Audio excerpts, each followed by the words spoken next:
Hi friends! మనం ఈరోజు chicken కూరని సూపర్‌గా వండుకుందాం. నేను ఒక మాట అడుగుతాను చెప్పండి. మీరు రోజు ఒకటే డ్రెస్ వేసుకుంటారా? లేదా రోజు ఒకటే కూర వండుకుంటారా? లేదు కదా! రకరకాల కూరలు వండుకుంటారు. ఒకటే కూరగాయ అయినా ఒకరోజు పులుసు, ఒకరోజు వేపుడు, ఒకరోజు కూర, ఒకరోజు రైస్‌లో వేసుకొని రకరకాలుగా వండుకుంటారు. అదేవిధంగా చికెన్‌ని కూడా మనం ఎన్నో రకాలుగా వండుకోవచ్చు.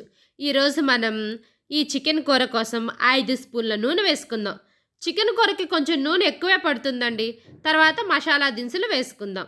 తర్వాత కట్ చేసి పక్కన పెట్టుకున్న ఉల్లిపాయలు, కొత్తిమీర, కరివేపాకు, పచ్చిమిరకాయ వేసుకుందాం. వీటన్నింటినీ నూనెలో బాగా వేపుకుందాం. ఇవన్నీ వేగిన తర్వాత ఒక స్పూను అల్లం వెల్లుల్లి పేస్ట్ వేసుకుందాం. కొంచెం ఎక్కువే వేసుకోండి.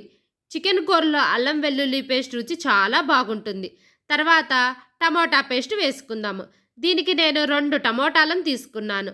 టమోటా పేస్ట్ కూడా వేగిన తర్వాత మనం మ్యాగ్నేట్ చేసి పక్కన పెట్టుకున్న చికెన్‌ని వేసుకుందాము. ఇప్పుడు హై ఫ్లేమ్‌లో ఒక 10 మినిట్స్ ఉడకనిద్దాము. తర్వాత మీడియం ఫ్లేమ్‌లో ఒక 15 మినిట్స్ ఉడకనిద్దాము. ఈ చికెన్ ఉడుకుతా ఉండిద్ది.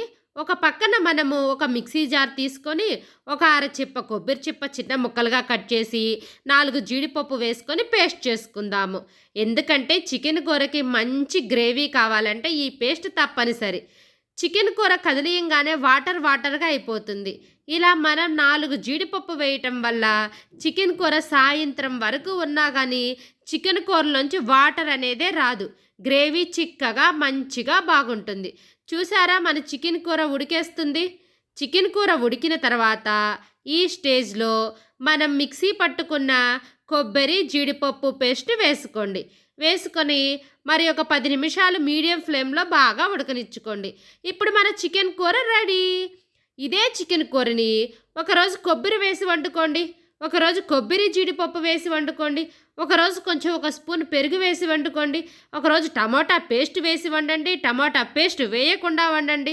ఇలా రకరకాలుగా వండుకోండి. సూపర్‌గా ఉంటుంది. అందరూ బాగా వండావే అంటారు. వీధి చివరి వరకు వెళ్తుంది చికెన్ కూర వాసన. జాగ్రత్త అందరూ వస్తారు. ఏం కూర అని. Bye friends.